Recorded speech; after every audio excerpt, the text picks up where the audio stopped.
O nascimento de Jesus, capítulo 1, parte 3. O líder celestial. Antes de vir à terra, Jesus fora comandante das hostes angelicais. Os mais brilhantes e exaltados filhos da alva anunciaram sua glória na criação. Em sua presença, diante do trono, cobriam o rosto e lançavam-lhe aos pés suas coroas, cantando hinos de triunfo a contemplarem seu poder e majestade. Entretanto, esse glorioso ser tanto amou o desamparado pecador, que tomou sobre si a forma de um servo, para que pudesse sofrer e morrer por nós. Jesus poderia ter permanecido ao lado do Pai, usando a coroa e as vestes reais, mas por amor a nós trocou as riquezas do céu pela pobreza da terra. Ele escolheu renunciar ao posto de supremo comandante e adoração dos anjos que tanto o amavam. Escolheu trocar a adoração dos seres celestes para a zombaria e desprezo do homem ímpio. Por amor a nós, aceitou uma vida de privações e uma morte vergonhosa. Cristo fez tudo isso para provar o quanto Deus nos ama. Viveu na terra para mostrar como podemos honrar a Deus, através da obediência à sua vontade. Assim agiu para que, seguindo seu exemplo, possamos finalmente viver com ele no lar celestial. Os sacerdotes e príncipes judeus não estavam preparados para receber Jesus. Sabiam que o Salvador veria em breve, mas esperavam que viesse como um rei poderoso que traria poder e riqueza para a nação. Eram por demais orgulhosos para aceitar o Messias como um bebê indefeso. Por isso, quando Jesus nasceu, Deus não lhe revelou o grande acontecimento, mas enviou as novas de grande alegria a alguns pastores que guardavam seus rebanhos nas colinas de Belém. Eram homens piedosos e, enquanto cuidavam das ovelhas, conversaram a respeito do Salvador prometido e oravam tão sinceramente por sua vinda, que Deus enviou-lhe brilhantes mensageiros desde o seu trono de luz para lhe contar a respeito das boas novas.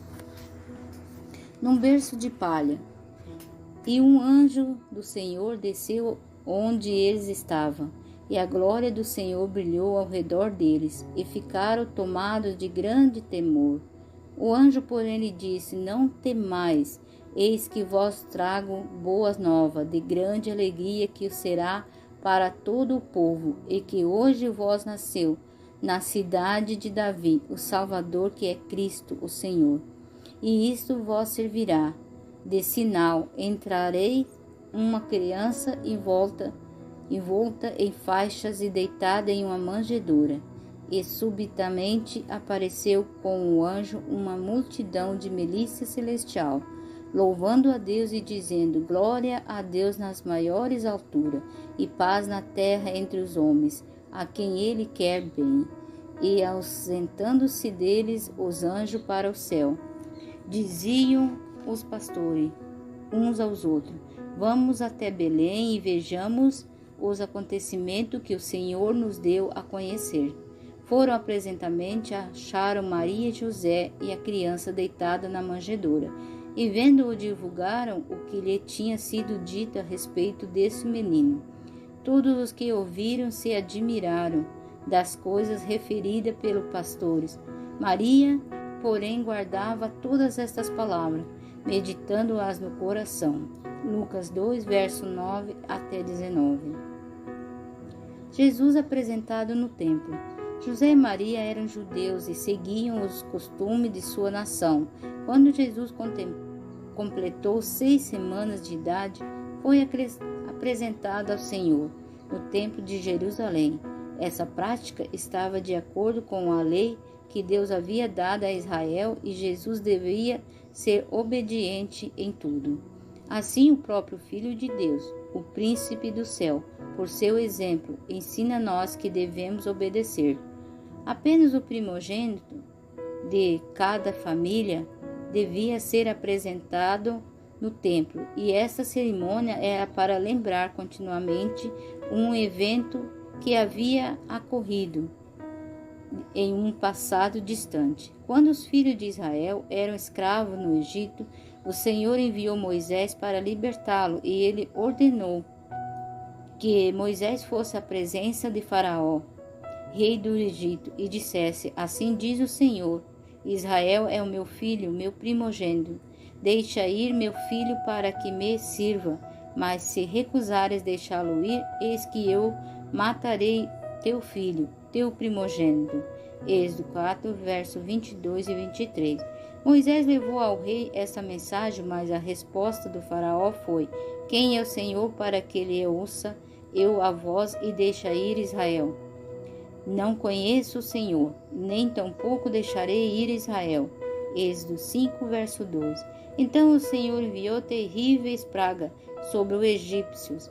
A última delas foi a morte do primogênito de cada família, desde o filho do rei até o de mais pobre que habitava na região. O Senhor ordenou a Moisés que cada família dos israelitas matasse um cordeiro e com o sangue dos animais marcasse as ombreiras da porta. E esse foi o sinal para que o anjo da morte passasse por alto as casas dos israelitas e não tocasse em nenhum deles, exceto os cruéis e orgulhosos egípcios. O sangue da Páscoa representava para os judeus o sangue de Cristo. No tempo determinado, Deus lhe daria seu querido filho como sacrifício. Assim como o cordeiro havia sido sacrificado, de modo que todo aquele que cresce nele pudesse ser alvo da morte eterna. Cristo é chamado a nossa Páscoa. 1 Coríntios 5, verso 7. Somos redimidos por seu sangue através da fé. Efésios 1, verso 7. Assim, quando cada família israelita trouxesse seu filho primogênito ao templo, deveria lembrar de si como o filho foram salvos da praga e como todos poderiam ser salvos do pecado e da morte eterna. A criança, ao ser apresentada no templo, era tomada nos braços e erguida diante do altar. Desse modo, era solenemente dedicada a Deus, e logo que era devolvida à mãe, seu nome era registrado em um rolo ou livro que continha o nome de todos os primogênitos de Israel. Assim também todos os que são salvos pelo sangue de Cristo estarão seu nome escrito no livro da vida. Reconhecendo o prometido. José e Maria trouxeram Jesus ao sacerdote conforme requeria a lei, e todos os dias pais e mães traziam seus filhos, e o sacerdote nada notou de diferente em José e Maria dos outros que vinham dedicar seus primogênitos para ele. Eram simplesmente gente operaria.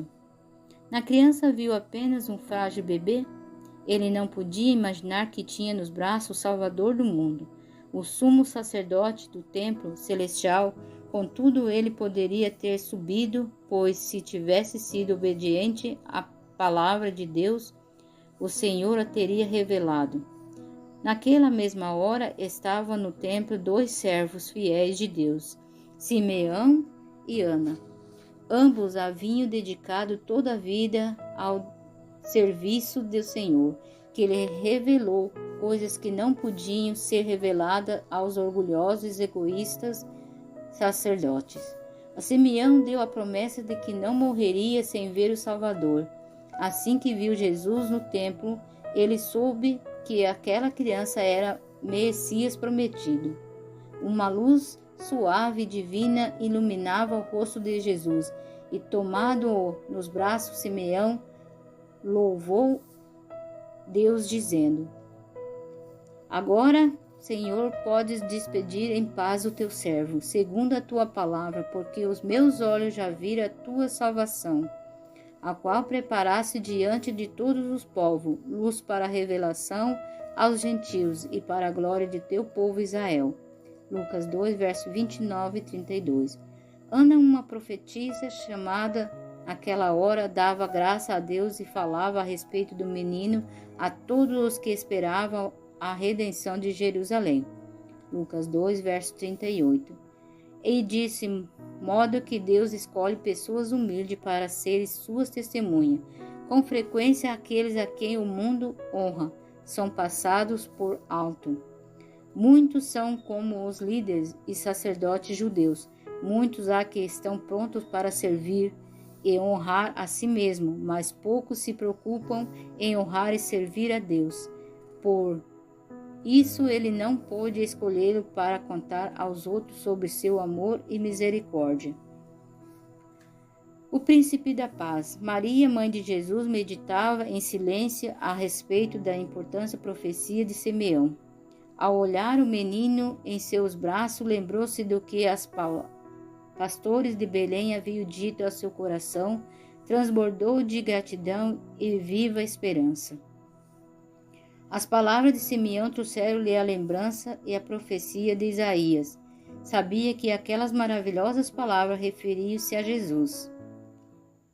O povo que andava em trevas viu grande luz, e aos que viviam na região de sombra da morte, resplandeceu-lhe a luz. Isaías 9, verso 2. Porque um menino nos nasceu, um filho se nos deu, o governo está sobre seus ombros, e o seu nome está maravilhoso Conselheiro, Deus forte, Pai da eternidade, Príncipe da paz. Isaías 9, verso 6.